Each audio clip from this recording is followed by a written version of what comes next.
If this stirs you, please subscribe. Subscribe for more gentle ruses. Subscribe to cradle this wartime hush.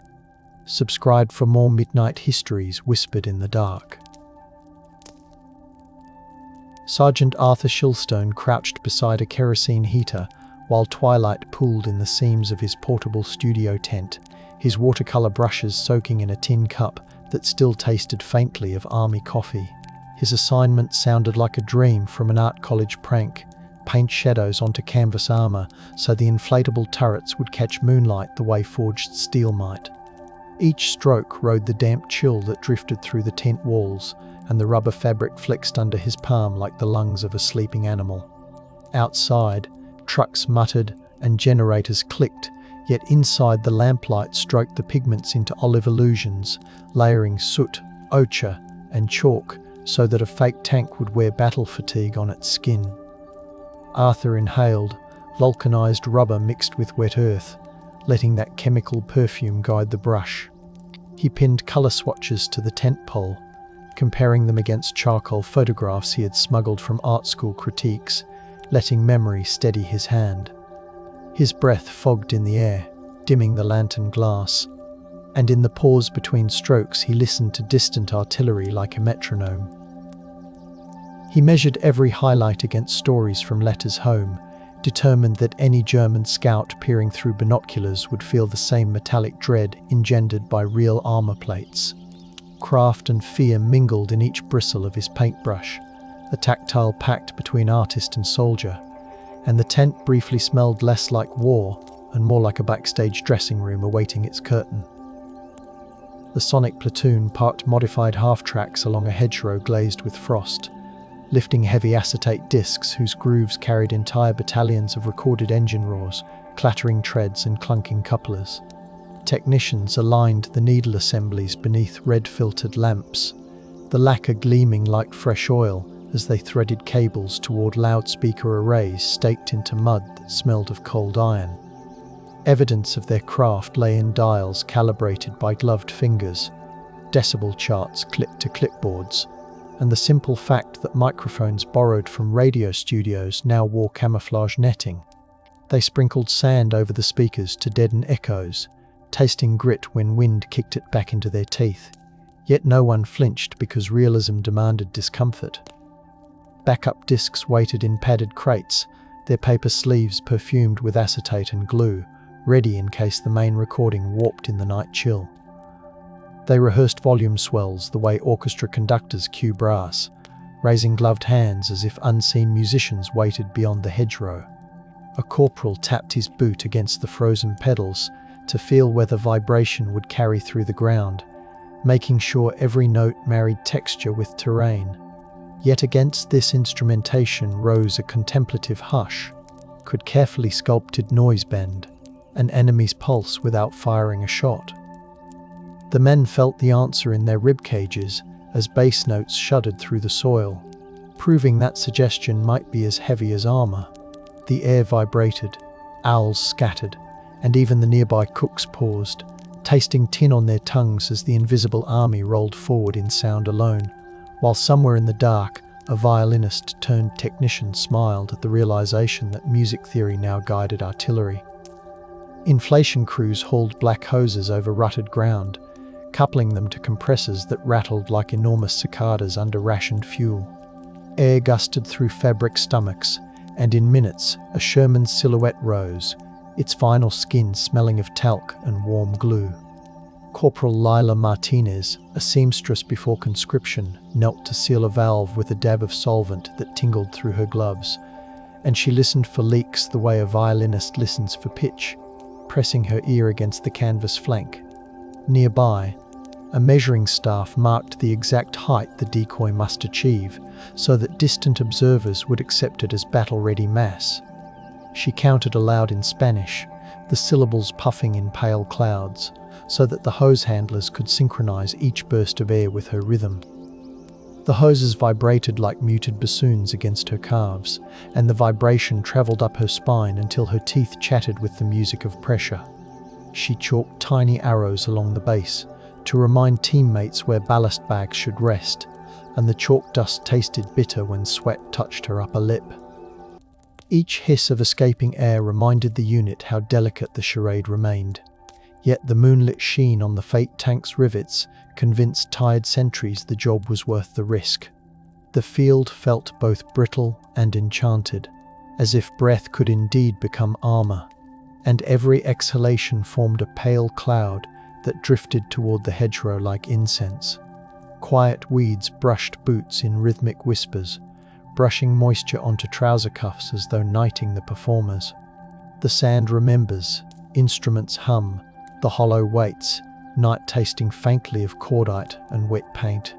Reconnaissance patrols from the inflatable battalion walked the perimeter, carrying clipboards that listed the spacing between their decoys, down to the yards between fake gun emplacements. They sprinkled crushed limestone to imitate tread scarring, letting pale dust cling to their cuffs and scent the air with the tang of freshly fractured rock. Every footprint mattered, because German surveillance planes were rumoured to study tyre signatures the way botanists study leaf veins. The soldiers crouched in heather, mapping where to scatter ration tins, empty shell casings, and carefully stomped cigarette butts so that the tableau breathed like a regiment at rest. They also positioned battered helmets filled with muddy water to catch moon reflections, minor mirrors that convinced observers that crews had recently washed tools. Grease pencils traced arcs across acetate overlays that snapped in the cool air, and the graphite smeared onto their knuckles like war paint. When owls cried, the men paused to gauge whether the sound might mask their own rustling, letting nature collaborate in the lie. A reflective mood settled over the team as they worked beneath muted starlight, recognizing that war had transformed artistry into camouflage. Evidence glinted in the measuring compasses dangling from their belts, but reflection arrived with the hush of their movements, as if the earth preferred to be fooled gently. The inflatable army's success depended not on steel, but on attentive choreography of trivial textures, and even the smell of their own wool coats became another brushstroke in the landscape. Interrogations of captured radio operators later revealed scribbled maps pinned beneath lampblack in field headquarters, describing entire phantom divisions assembled where only swaying balloons had stood. The transcripts noted the scratch of pencils against damp paper, the smell of cheap tobacco smoke curling around telephones, and the certainty with which the enemy relayed the positions of guns that never existed. Analysts compared these accounts to the Ghost Army's deployment logs, testing each sentence like fabric stretched over a frame, and the overlap proved the ruse had bitten deep. One seized notebook even listed non-existent breach repairs, exactly where the Ghost Army had announced them over radio, proof that the soundstage had echoed far across the lines. Intelligence officers rubbed the paper between thumb and forefinger, feeling damp fibers that testified to the haste of enemy scribes. They even matched smudged thumbprints on captured documents to known staff officers, an evidentiary trail smelling faintly of ink solvent. Reflective whispers passed through Allied intelligence rooms. Deception had become a humanitarian instrument, diverting artillery toward empty meadows and letting flesh and blood battalions slip away under cloud cover. The measured success lay in casualty charts that dipped like soft hills, while philosophy lingered in the warmth of potbelly stoves where planners considered the ethics of artful lying. Canvas and graphite, not iron and fire, had shaken an empire's confidence, and the knowledge tasted bittersweet, like cocoa stirred with rationed sugar.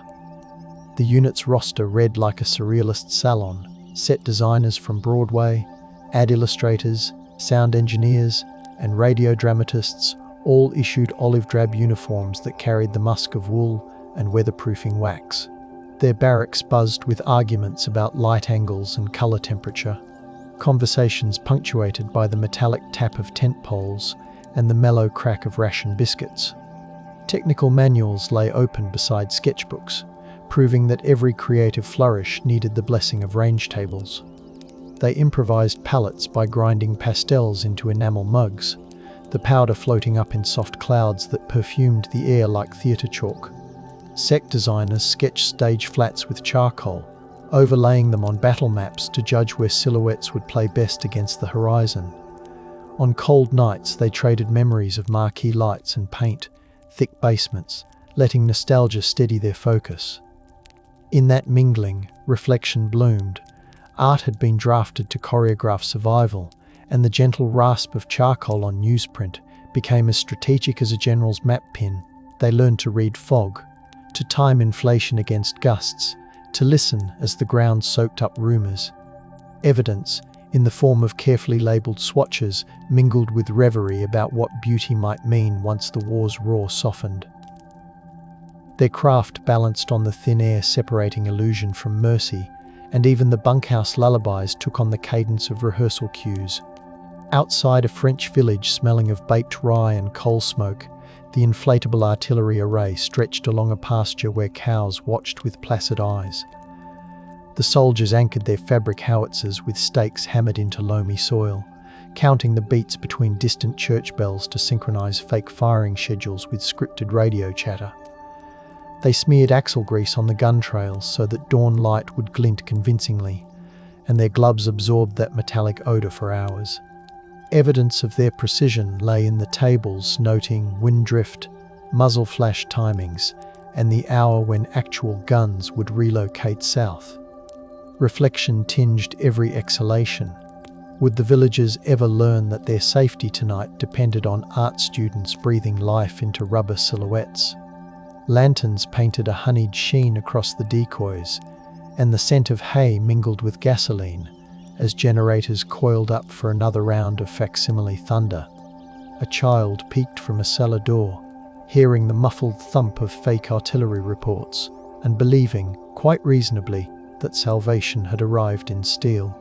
The village baker later confessed that he donated stale loaves so the soldiers could slice them into fake ration displays, even though he never learned the unit's name. The moment felt fragile, but the myth of overwhelming Allied artillery grew bolder, with each inflated barrel touching starlit mist, and dew collected on the tarps like beads of melted silver. The radio deception team huddled around a table coated in graphite smudges, scribbling chain of command scripts that matched the fabricated divisions now pretending to bivouac nearby.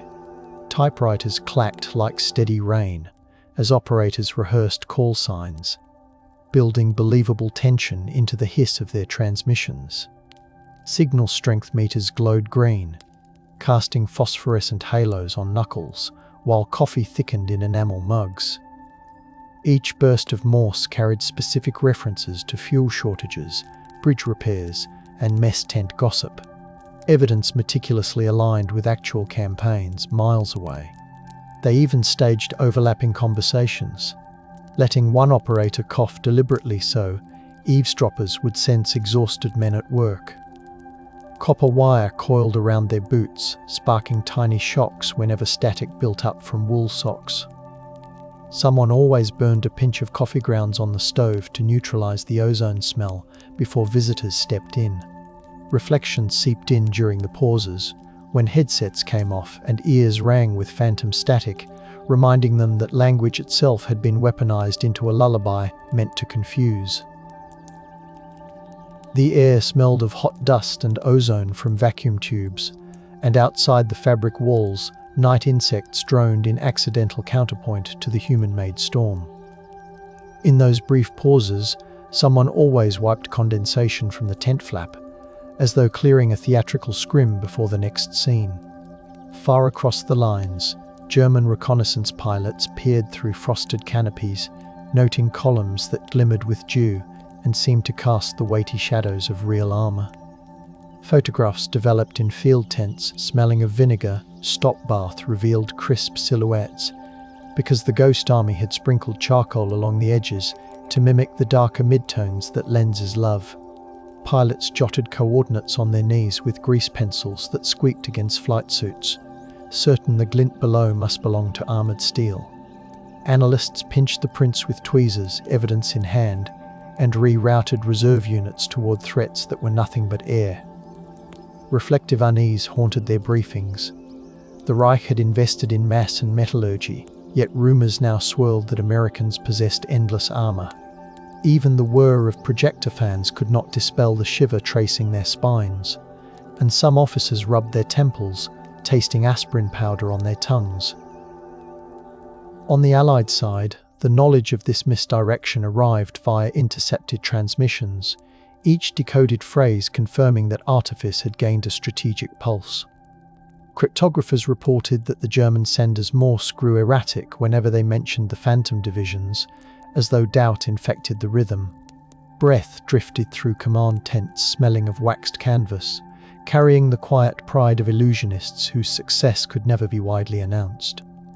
Mist curls, projectors whine, footfalls soften, frost tastes metallic, secrets ride the wind with gentle insistence, and the sky itself feels conspiratorial.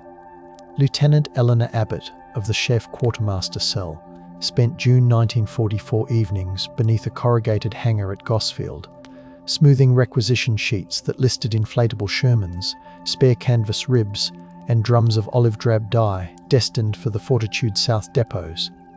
The ink carried a tang of carbon black, and every column she balanced whispered how long the theatrics could hold before authentic armour ferried across the channel.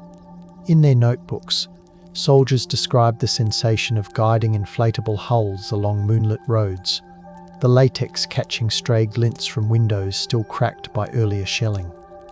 One diary entry spoke of hands smelling of talcum and rope fibres, another of the faint squeak the material made when rubbed with wool gloves. They wrote about boot soles sticking slightly to freshly tarred bridges, about the taste of rain that slid down helmet straps during midnight redeployments. Another scribbler described onion soup simmering near the bivouac, its scent mixing with rubber to create a strangely comforting aroma. Pages crackle faintly today when turned, releasing the ghost of campfire smoke they once absorbed. Such first-hand accounts, now stored in acid-free folders, give historians tactile proof that the myths of invulnerable columns were born from sweat and breath. Reflection glows through those pages as well, because the authors wondered how future generations would interpret silent heroism conducted with props instead of bayonets. Their cursive, wavering with fatigue, suggests a lullaby cadence, as though the writers whispered to themselves while describing each careful deception. Evidence and reverie meet between the lines, where smudged ink still looks damp and faint fingerprints bloom like pressed leaves. After each operation, the unit dismantled its stage, folding tanks along creases still warm from afternoon sun, then dousing the area with diesel fumes to disguise any sweet hint of rubber. Crates thudded into trucks, canvas snapped in the wind, and the fake artillery left behind only pegged holes and the lingering smell of heated adhesive. Occasionally a farmer's dog barked at the sudden silence, nose twitching at the mingled scents of fuel and paint. Commanders insisted on a wall of silence because the strategy relied on surprise. Even Allied infantry rarely received explanations. Reflective discipline coloured their withdrawals. Secrecy felt both protective and isolating, as if their applause could never be heard. Reports were typed, sealed, and couriered under blackout curtains, the carbon copies leaving grey smears on wrists. Evidence of their success vanished deliberately, proving suppression was another tool in the arsenal. The inflatable army's footsteps fell softly, yet reshaped battle maps, and the empty fields they left behind seemed to inhale gratefully as the stage lights dimmed. Tires hissed on wet roads as they left, a sound like a curtain drawing shut. In that era, European farmland was not just terrain but a canvas. Hedgerows smelled of rain-soaked leaves while distant church organs muttered through cracked doors. The Ghost Army learned to treat every hill as a potential stage, aligning inflatable convoys along ridgelines where dawn light would elongate shadows into convincing proof of mass. Surveyors used clinometers, their brass edges cold against chilled palms, to calculate how sunbeams would clothe the decoys by morning. They also studied soil moisture, knowing that mud splashed onto tarps needed the right hue to mimic real grime. Acoustic quirks mattered too. Valleys that echoed church bells were ideal for bouncing recorded engines, so they listened carefully to how their own footsteps bounced back. Reflections seeped from those calculations, suggesting that nature itself could be coaxed into collaboration. Farmers who glimpsed the operations later recalled the faint rustle of canvas at night, a sound like laundry on a windy balcony, and they kept quiet out of awe as much as caution. Some offered cider in dented tin cups, the drink tasting of apples and smoke, then watched the visitors disappear before dawn. The landscape bore silent witness, storing impressions beneath wet soil, and the breeze carried whispers of starch, moss, and gasoline. Messages from resistance scouts carried notes about improbable armor buildups, scribbled in ink that smelled metallic and folded into loaves of bread still warm from communal ovens. Those notes, passed to Allied handlers, validated the Ghost Army's footprint because the deception fooled even friendly observers, unless briefed otherwise. The couriers sometimes pressed tiny sprigs of lavender between pages to mask the scent of ink, creating fragrant evidence that delighted archivists decades later. Riders checked their bicycle spokes before departure, plucking them like harpstrings to be sure no creak would betray them on cobblestones. Evidence glimmered in the wax seals and clandestine drops, while reflection rose from the realization that lies, when orchestrated with compassion, could save villages from bombardment. Couriers felt the paper scratch against their palms and tasted flour dust in the air as they cycled through narrow lanes. Each delivery reinforced the motif birthed in that dim warehouse, measurements and myths colliding until air became armor. Trust, too, was inflated carefully, and the night often closed behind them like velvet curtains. Between missions, the soldiers stitched torn seams beneath canvas awnings that rattled like distant applause whenever wind swept through the bivouac. Needles flashed in the subdued sunlight filtered through dust, and spools of thread rolled across tables, catching the smell of machine oil from nearby generators. They patched bullet grazes left by curious enemy scouts, smoothing adhesive with bone folders borrowed from bookbinders back home. Someone always kept a kettle steaming so steam could soften stiff fabric, and the vapour smelled faintly of mint leaves tucked into the water. Evidence of their improvisation filled toolboxes, spare valves, pigment tins, and the occasional borrowed phonograph pickup head wrapped in felt. Reflection visited in these quiet repairs, reminding the unit that maintaining the illusion required tenderness toward materials often dismissed as props. They hummed jazz standards, fingers sticky with rubber cement, savouring the calm before the next staged advance. Breath settled into their shoulders, and for once the war sounded like a sewing room. Canvas sighs, diesel purrs, knuckles warm, silence lingers, dawn tastes of citrus lozenges shared from coat pockets, and the rhythm of stitching mimicked a lullaby. Chemists attached to the unit tinkered with sealants under laboratory tents where alcohol lamps flickered, casting wavering gold on trays of viscous compounds. They blended new adhesives that resisted dew, stirring mixtures that smelled sharply of acetone and pine sap, then brushed them onto sample swatches hung beside hygrometers. They listened to the tick of condensation dripping from the ridgepole, timing how long each formula held pressure, and the quiet sounded like rain on a theatre roof. They also carried small tins of powdered silica to sprinkle over seams, feeling the grit bite their knuckles as they polished it smooth. Evidence of their breakthroughs lived in lab notebooks speckled with resin, noting which formula kept a turret inflated through a cold dawn. Reflection threaded through their precision, because each improved glue meant fewer soldiers at the front risked artillery fire. Wind pressed against the tent walls like an inquisitive hand, reminding them that the enemy was invisible yet ever present. Science and art clasped hands over bubbling beakers, and the chemist's sleeves carried the scent of turpentine for days. Once an operation concluded, the Ghost Army often slipped away under rain that tasted of copper, leaving empty clearings where engines still seemed to echo. Infantry units arriving later found tyre marks without weight, campfires without ash, even latrine pits filled with staged refuse. They sometimes discovered half-buried speakers, already gutted of their wires like skeletons of concerts long finished. Occasionally a stray dog padded through the clearing, sniffed the rubber scent embedded in the soil, and barked at the emptiness. Those clues served as post-war evidence that the deception had existed, yet at the time they simply dissolved into mud. Reflection clung to the departing soldiers as they glanced back, watching fog swallow the spaces they had animated. It felt like closing the curtain after a performance no audience was allowed to applaud. Each footstep squished softly, and the smell of wet canvas lingered long after trucks vanished. The myth of endless reinforcements continued its march, powered by these carefully orchestrated absences, and the puddles they left behind shimmered like mercury under rare sunbeams. In letters censored into anonymity, the artists wrote home about sunsets on camouflage netting, about the way inflated turrets caught rosy light and looked almost tender. They described the taste of powdered lemonade shared beside humming generators, the feel of charcoal smearing onto knuckles, and the odd pride in fooling reconnaissance planes.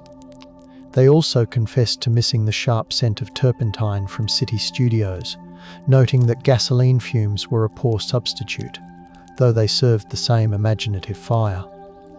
Some tucked tiny sketches between the lines, little silhouettes of tanks that censors usually ignored because they seemed harmless doodles. None could mention the unit's name, so they spoke instead of creating stage sets for unseen audiences. Evidence of their restraint survives in blacked-out lines and the repeated assurance that they were safe, even as artillery drifted nearby. Reflection saturates those letters, suggesting that secrecy was both a shield and a loneliness. Paper absorbed the scent of bore cleaner and lavender soap, a juxtaposition as soft as their voices on the page, and the envelopes sometimes carried pressed petals from borrowed French gardens. War Department memoranda, typed under buzzing fluorescent lights, stamped the Ghost Army's accomplishments with classifications that muffled them for decades. The paper felt slick with carbon ink, and couriers carried the folders in leather satchels that smelled of saddle soap and dust. Evidence of suppression appears right there in the directives ordering personnel to keep quiet even from fellow veterans. Clerks initialed each page with fountain pens, the nibs scratching like crickets as they recorded orders few would ever read. Filing cabinets slammed shut with a hollow, authoritative clang, swallowing the whispers that tried to follow the documents inside. Reflection shimmered in the margins where some officer penciled a note.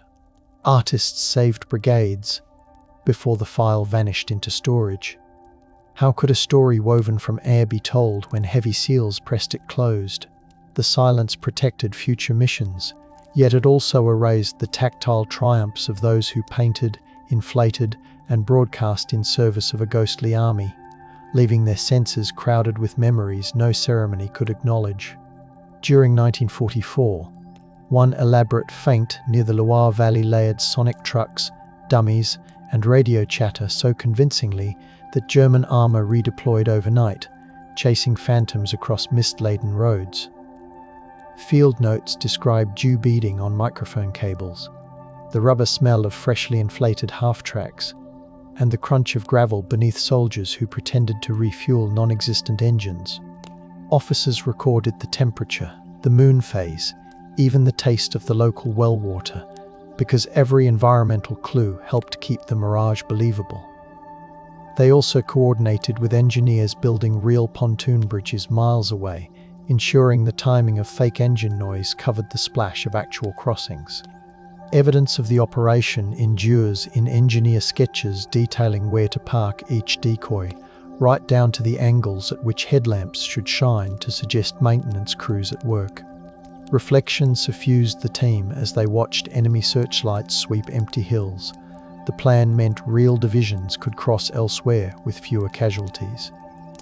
The valley tasted of wet stone and apples bruised during hurried harvests, grounding the surreal theatrics in agrarian reality.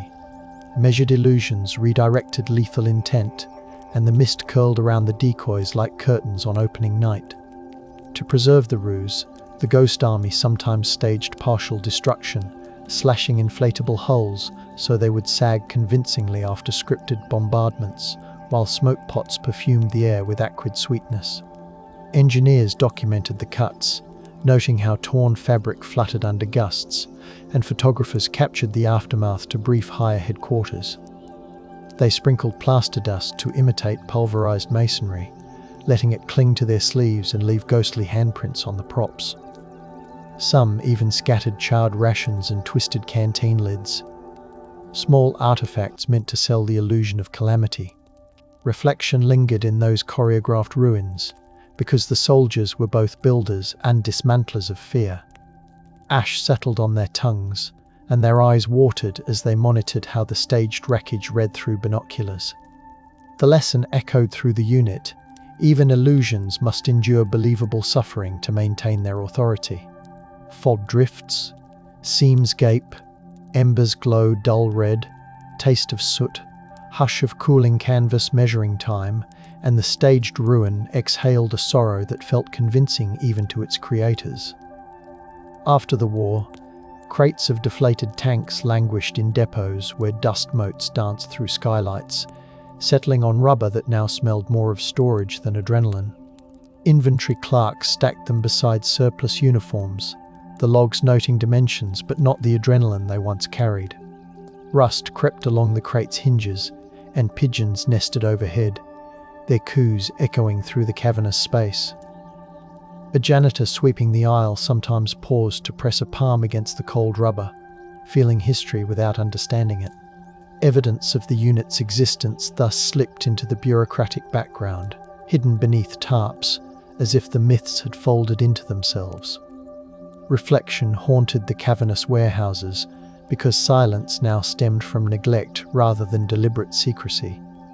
Mice nested in canvas, rain drummed on tin roofs, and the once vital instruments waited for a recognition no one could authorize. Discovery had faded into storage's muffled heartbeat, yet the faint smell of talc refused to disappear entirely. A travelling quartermaster stumbled upon one of these crates and pried it open, releasing a puff of talc that perfumed the air like forgotten theatre makeup. Inside lay rolled-up turrets, their painted highlights still gleaming faintly in the dim warehouse light. He traced the brush strokes with a gloved finger, feeling grit where sand had once adhered to mimic dried mud.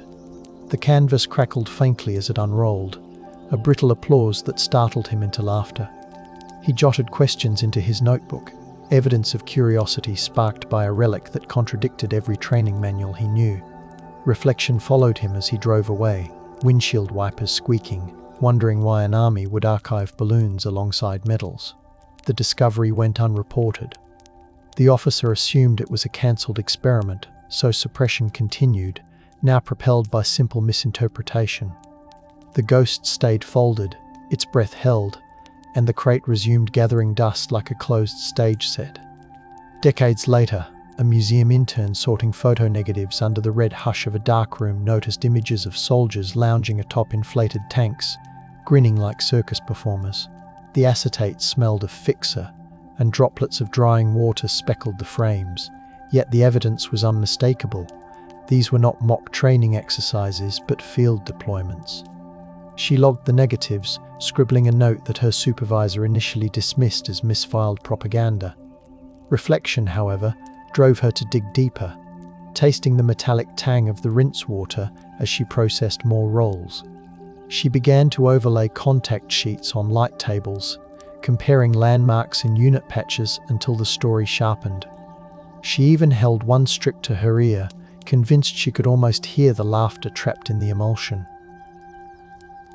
She labelled each envelope with the scent of the chemicals she used that day, a quirky shorthand that later amused archivists. Nights ended with her rubbing lotion into cracked fingers, the citrus balm mingling with fixer on her skin. Each emerging photograph expanded the mystery, suggesting a narrative suppressed not by malice, but by classification inertia. She imagined the negatives whispering to one another when the lights went out, their silver grains trading secrets in the dark chemical-stained air. Light gradually revealed the contours of lies told for life, and the darkroom suddenly felt like a chapel guarding revelation. A veteran once slipped during a reunion, mentioning the soundstage trucks over a glass of rye, whose caramel scent drifted across the hall, and suddenly a handful of listeners leaned closer. His words clinked like ice in tumblers as he described hauling speakers through mud, and the room's neon sign buzzed above them. Cigarette smoke curled toward the ceiling fan, carrying with it the peppery scent of decades-old ration tobacco. Someone else nodded, recalling the weight of inflated half-tracks on his shoulders, and soon the air filled with the smell of nostalgia and aftershave. The dance floor nearby vibrated as a jukebox tune slid into a swing rhythm, and their boots tapped subconsciously in time with the remembered convoys. A ceiling fan ticked overhead, each wobble sounding like a mortar round landing far away, proof that memory can inhabit any rhythm. Evidence existed only in his memory, yet the urgency in his voice compelled others to corroborate with nods and half-started anecdotes.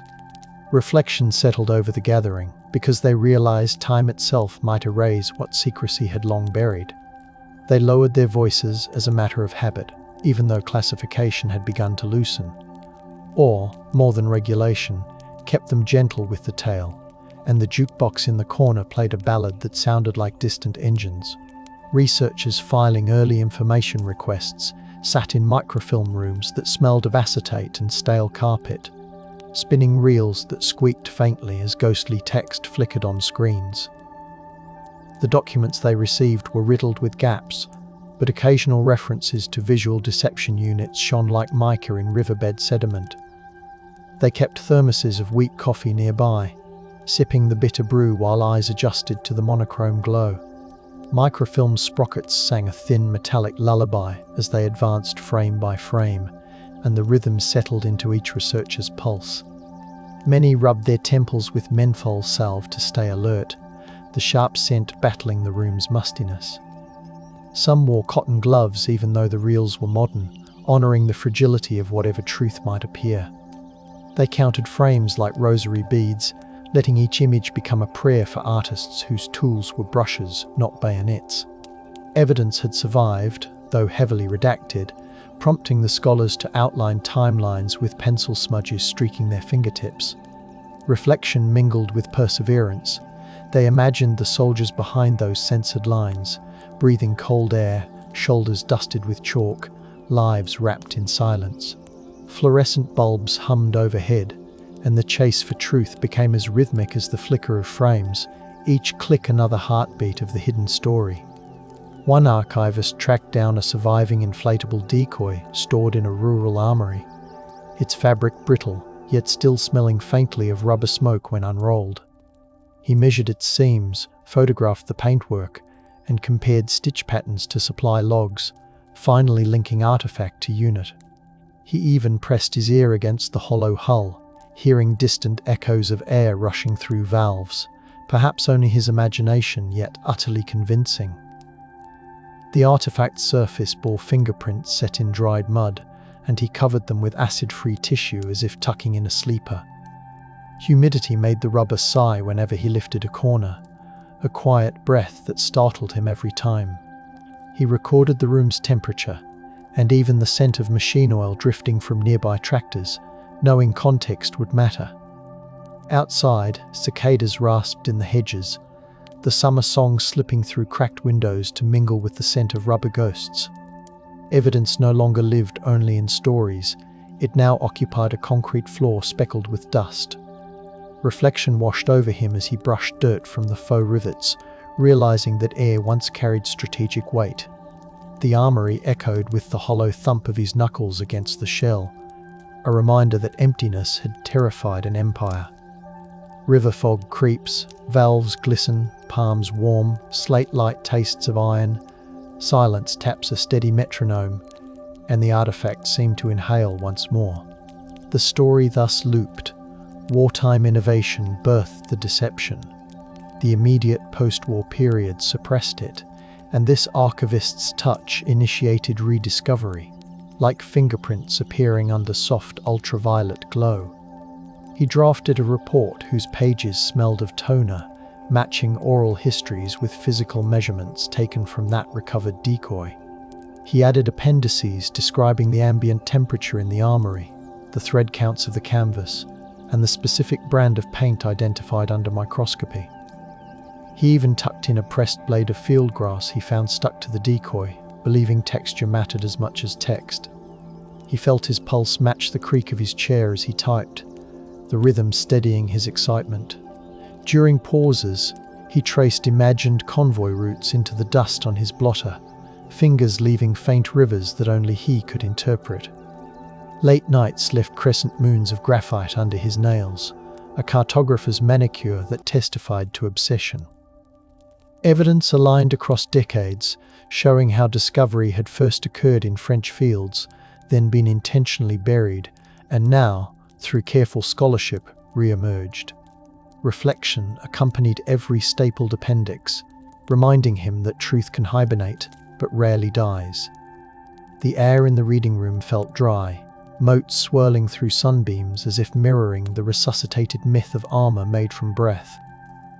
The inflatable army's heartbeat returned, faint yet steady, and the archivist left fingerprints of talc on the doorknob without realizing. When museums began planning exhibits, curators unrolled canvases over padded tables covered with unbleached muslin that smelled of starch and history. Conservators wore cotton gloves, their fingertips tracing the brushwork that once fooled reconnaissance pilots, documenting every crackle in the pigment. They used soft horsehair brushes to coax dust from seams, the strokes whispering like distant rain. Conservators tilted the decoys slightly to test how shadows travelled over the false rivets, making notes about visitor sightlines.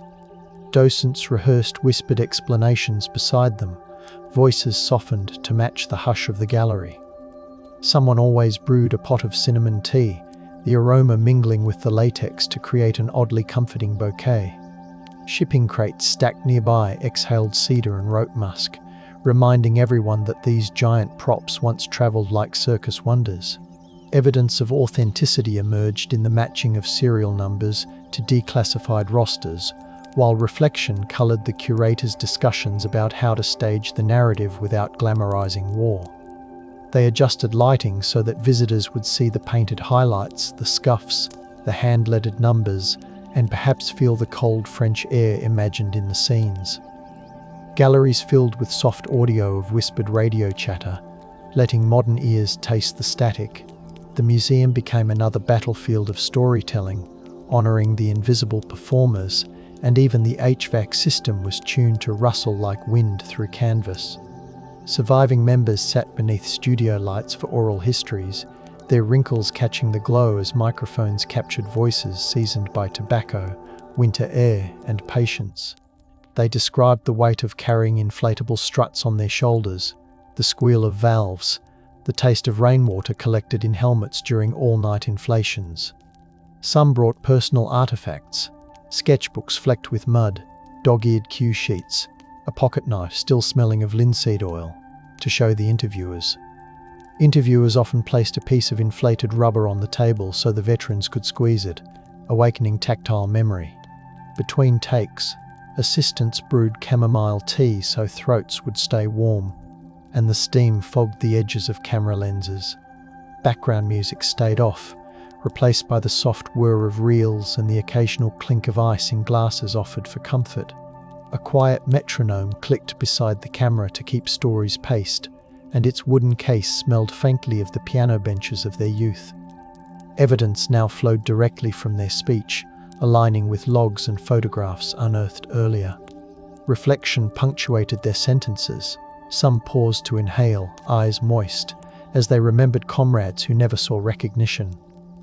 The studio smelled faintly of foam panels and warm electronics, a far cry from muddy fields, yet the sensory memories they summoned made the past tactile again. Listeners leaned in, absorbing every detail, while boom microphones captured even the soft chuckles that followed bittersweet memories. Psychologists analysing the unit's tactics spread schematics across conference tables, the glossy paper reflecting overhead lights, while the smell of dry erase markers mingled with old carpet.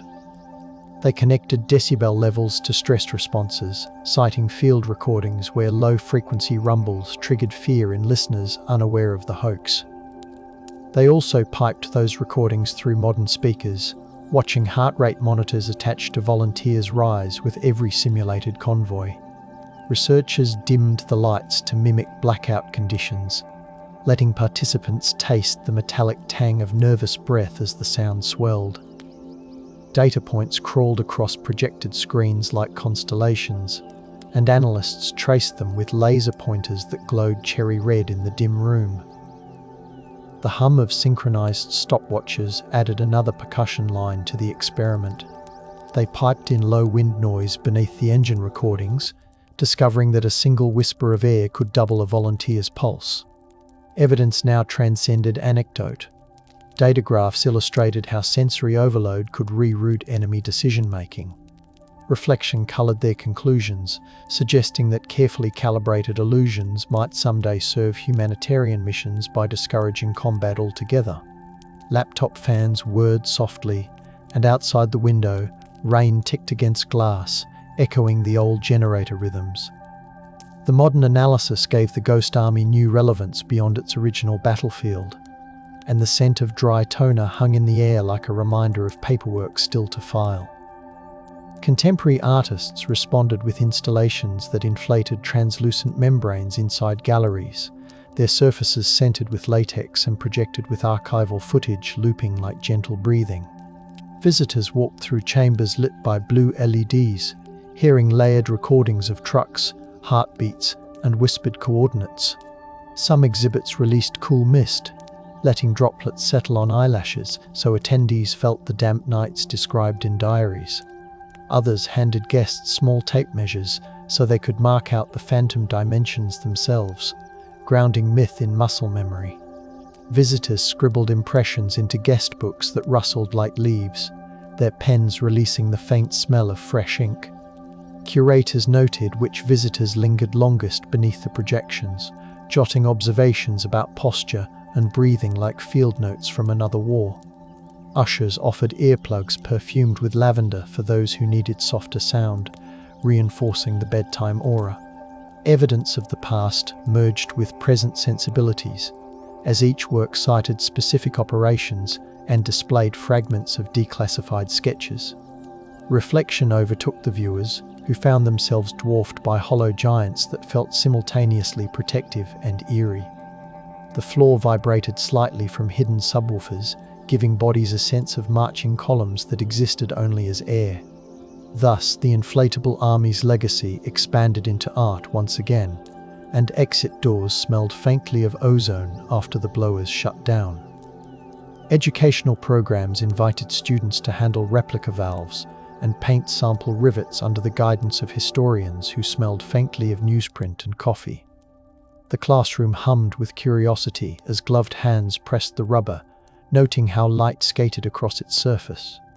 Instructors played crackling radio clips, letting the static prickle across ears before translating the jargon into approachable narratives. They also dimmed the lights and piped in low drum beats so pupils could feel vibrations through the soles of their sneakers. Field trip buses idled outside, their diesel breath seeping in whenever the door opened, reminding everyone that travel had replaced bivouacs for these modern learners. Students compared notes on the bus ride home, the paper smelling of graphite and gum wrappers. Teachers collected the students' questions afterward, the papers rustling like leaves and smelling of cafeteria pepper as curiosity met compassion. Evidence came alive through touch, and questions bloomed about ethics, artistry, and the human costs spared by deception. Reflection filled the quiet afterward, when the students listened to recordings of veterans describing cold nights spent guarding nothing but air. The exercise made myth tangible, anchored by sensory proof. Lantern glow imagined, wool sleeves scratch, chalk dust swirls, breaths align, midnight tastes of safety promised by whispers, and the notebooks they filled smelled of pencil shavings. In 1996, a tranche of documents finally shed their secrecy stamps, the pages unfurling with a faint crackle as archivists lifted them beneath fluorescent halos. The paper carried the smell of aged cellulose and adhesive, and ink that once threatened court-martial now simply told a story.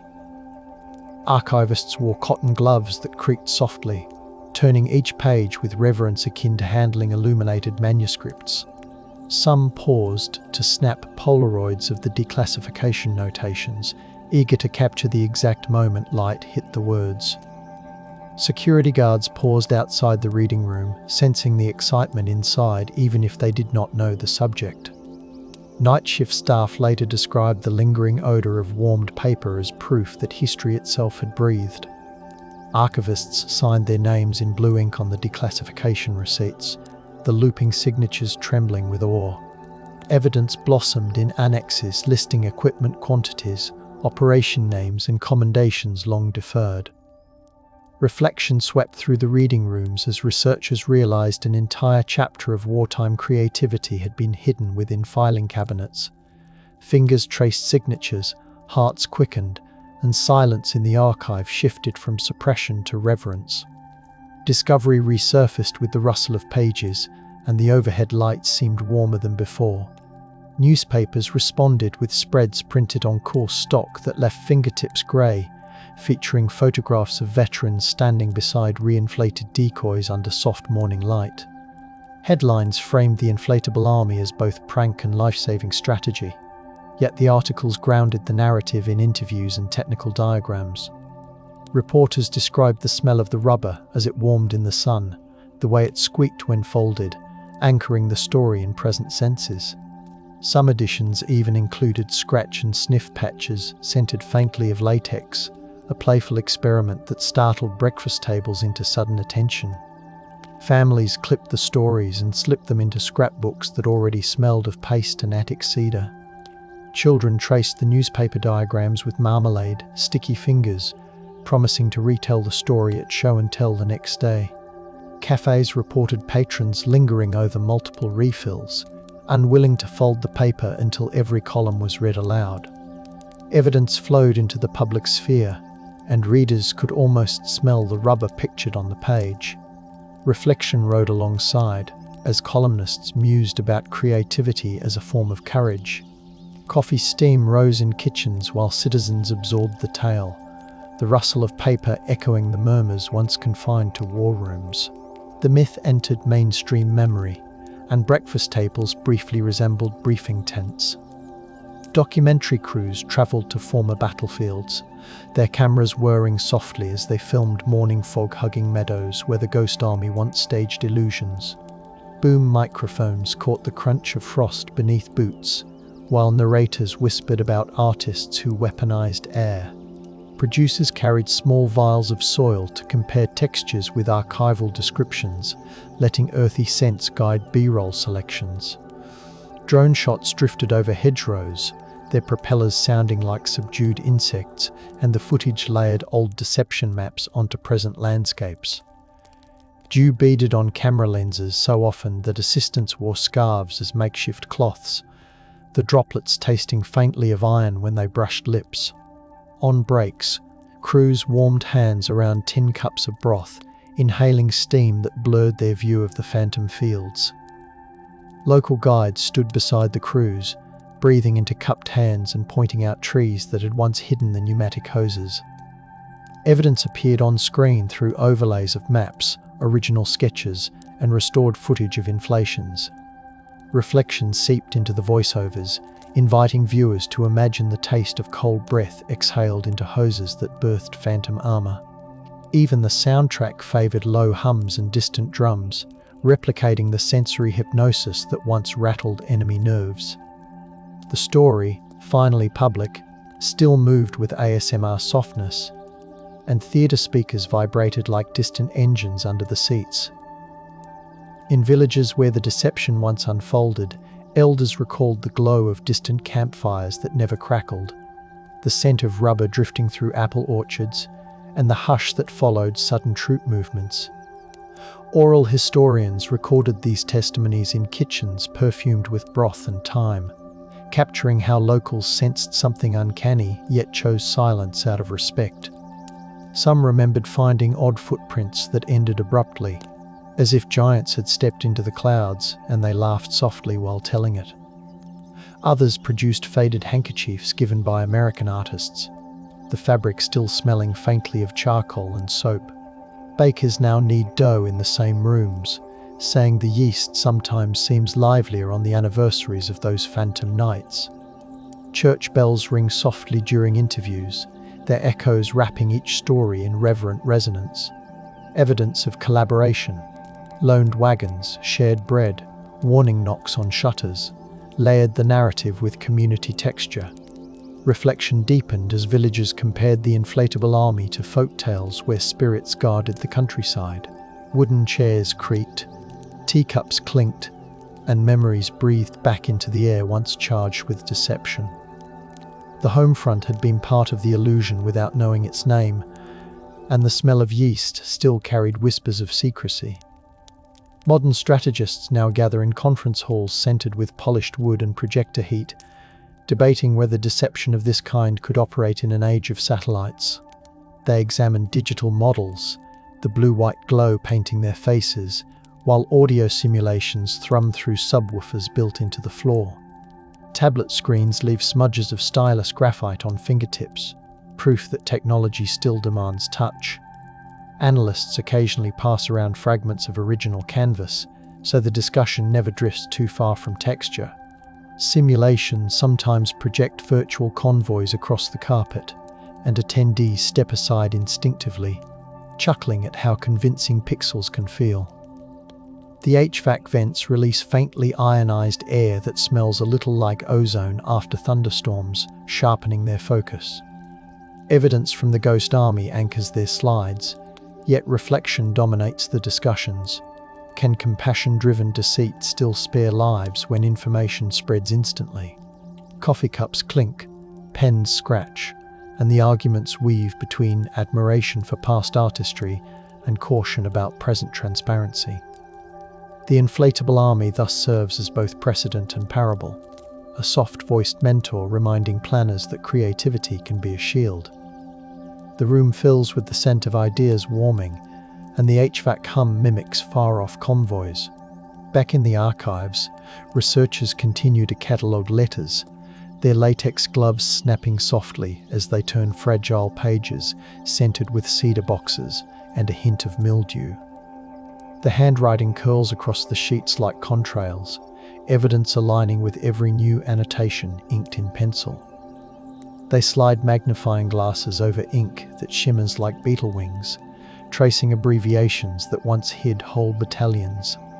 Footstools creak as they reach higher shelves, and dust tickles throats despite careful masks. They note how traces of glue still cling to paper edges where censors once sealed secrets, a sweet smell that lingers decades later. Tiny static shocks hop between sleeve and page, reminding them that even air plays along. Reflection settles between the shelves, where the air feels cooler and footsteps reverberate like distant artillery heard through pillows. The archivists whisper to maintain the sanctity of the space, aware that each syllable resurrects the soldier's careful hush. Lamps bathe the desks in amber triangles, illuminating both truth and tenderness. Breath gathers, hush thickens, paper rustles, lamp heat tastes of dust. Memory inhales, exhale returns to quiet, and dust motes orbit like planets. Therapists working with veterans sometimes use miniature inflatable models during sessions, inviting clients to paint them under soft music that sounds like distant shorelines. The acrylic paints smell faintly of citrus, and the room carries the warmth of diffused lamps. Patients dip brushes into muted greens, recreating camouflage patterns while discussing memories that surface with each swipe. Some therapists spritz a whisper of rubber scent into the air, helping the senses travel back safely. Warm tea waits nearby, steam curling like gentle signal smoke, ready for moments when voices tremble. Weighted blankets sit folded on chairs, offering grounded pressure after turbulent recollections. Evidence of healing appears in the narratives that follow, as participants describe feeling both protected and empowered by recreating the ghostly equipment. Reflection brings tears, occasionally, when someone recalls a night spent guarding a decoy that drew enemy artillery away from friends. The tactile process, the squeeze of the vinyl, the glide of brushes, connects memory to present comfort. Even in therapy, air becomes armor once more, and the tissues passed around rustle like tiny parachutes. Reenactors now inflate replicas at twilight events, their portable blowers humming while spectators sip cocoa that perfumes the cold air. Lanterns cast honeyed light onto the rising holes, and children reach out to feel the smooth skin that once convinced spies. Volunteers sprinkle dirt across the surfaces to dull the shine, laughing as their fingertips turn brown. They also stage whispered radio drills behind canvas screens, letting visitors hear the invented chatter that once redirected armies. Portable heaters tick nearby, releasing the faint smell of kerosene that mingles with dew-soaked grass. Volunteer tailors patch tiny tears between demonstrations, the sound of needles sliding through fabric echoing the past. Evidence of authenticity appears in the meticulous spacing, the scripted radio chatter piped through hidden speakers, and the use of period-accurate pigments. Reflection touches the audience as they watch shapes swell against the evening sky, imagining soldiers relying on breath and illusion to guide history. Crickets chime, boots crunch gravel, and the crowd listens with a reverent hush seldom found at reenactments. The myth breathes in public now, gentle and vast, and the cocoa leaves a cinnamon trail on the air. Military engineers referencing the Ghost Army now experiment with inflatable radar reflectors and drone-mounted sound projectors inside hangars that smell of epoxy and ozone. Computers fan warm air across their cheeks as they model how light, heat and noise can craft persuasive disguises. They stretch thermal blankets over frames, watching infrared monitors bloom with false signatures that ripple like auroras. Engineers jot code in notebooks streaked with graphite, because even digital deception begins with graphite lines. Prototype balloons pulse under ultraviolet tests, painting the ceiling with wavering shadows. Coffee in paper cups cools beside soldering irons, the bitter aroma mingling with metallic tang. Evidence of lineage appears in the schematics, where notes cite historical tactics alongside modern sensors. Reflection tempers their enthusiasm. They recall that the original mission aimed to save lives, not simply to trick. Tool chests clang, safety goggles fog, and the hum of 3D printers echoes like distant engines. The future converses with the past through currents of charged air, and the floor vibrations feel like phantom convoys rolling by. In a climate-controlled vault, the original tape measure from that first warehouse still rests coiled beside the ledger, its cloth edge faintly perfumed with machine oil and starch. Conservators documented the faded numbers, noting where graphite smudges mark the circumference of the inflatable turret that challenged steel's supremacy.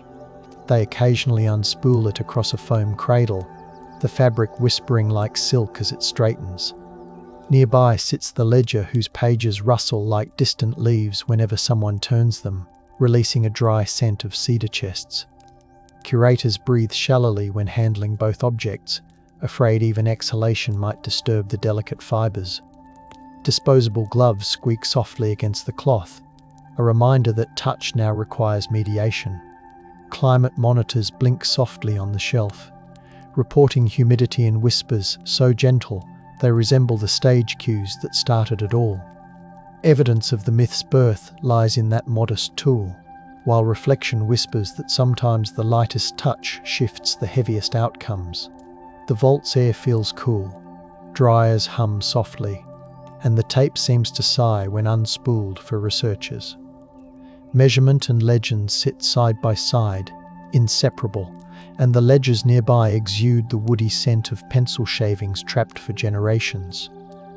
When formal recognition finally arrived, medals gleamed under stage lights, and the surviving Ghost Army veterans felt the velvet-lined boxes pressed gently against palms weathered by paint and rope. Applause rolled like soft thunder through the hall, mingling with the faint scent of polished brass and bouquet petals. Reporters' flashes popped like distant flares, catching tears that glimmered on cheeks.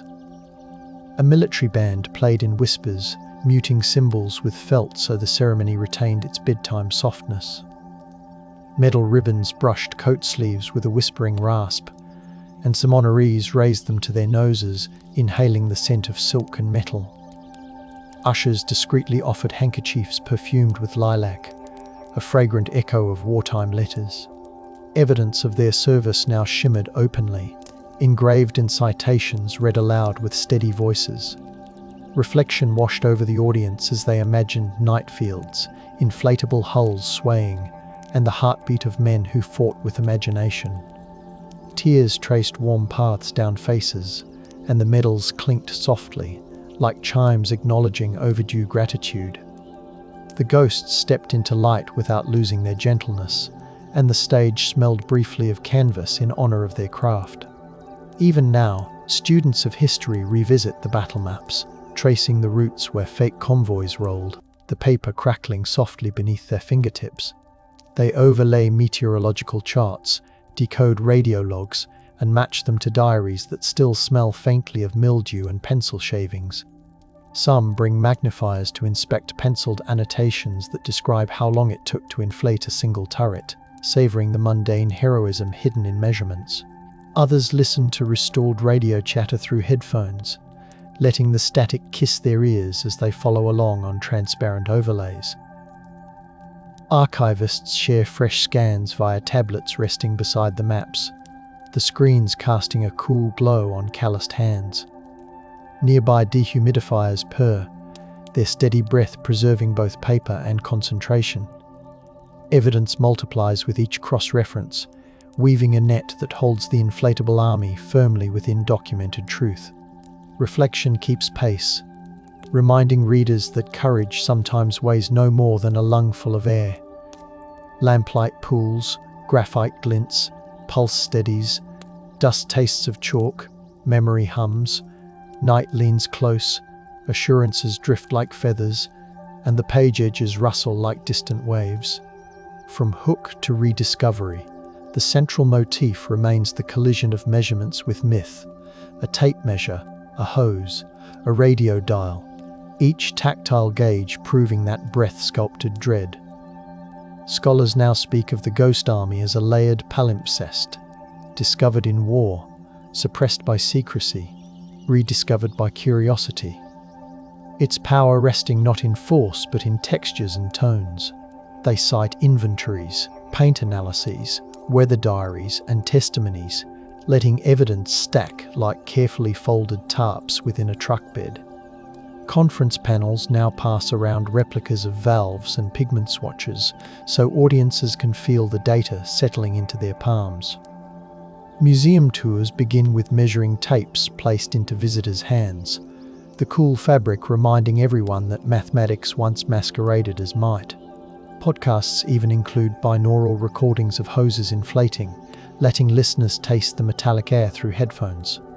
Evidence threads through fabrics, ledgers, testimonies, and reenactments, while reflection reminds us that imagination wielded with care can reroute violence. The sensory legacy endures in the smell of rubber, the taste of cold fog, the vibration of staged engines rolling through loam. Every retelling polishes the legend without hardening it, keeping the tale as soft as the materials that shaped it. The inflatable army continues to terrify only those who trust brutality over creativity, and its whisper persists like air slipping through a valve. In the hush after midnight, picture those empty fields again, dew collecting on collapsed canvas, the earth breathing slowly, where once an army of air kept real soldiers alive. The measurements survive in ledgers, the myths still travel on the rustle of archival pages, yet some part of the story remains intangible, like the faint scent of talc receding into soil. Evidence can pin locations, list personnel, and weigh the cost saved, but it cannot fully explain why hollow skins convinced hardened observers to tremble. Reflection lingers as a low hum, suggesting that perhaps fear listens more to suggestion than to mass. You can almost hear the whisper of hoses, the sigh of deflation, the gentle slap of canvas folding into crates, each sound hinting at secrets that prefer dusk. Imagine fingertips brushing those folds, feeling the chill trapped inside, and sense how the night itself leans closer to listen. Let the soil's cool aroma mingle with distant owl cries, and notice how your own breathing begins to match the slow inflation and release. Suppose a breeze lifts a scrap of rubber and sends it skating across the grass, a reminder that air still loves to perform. Fireflies sometimes drift above those sites, their cold light pulsing like tiny signal lamps for anyone still awake. Mystery abides there, in the space between breath drawn and breath released, where the inflatable army still waits to be imagined anew.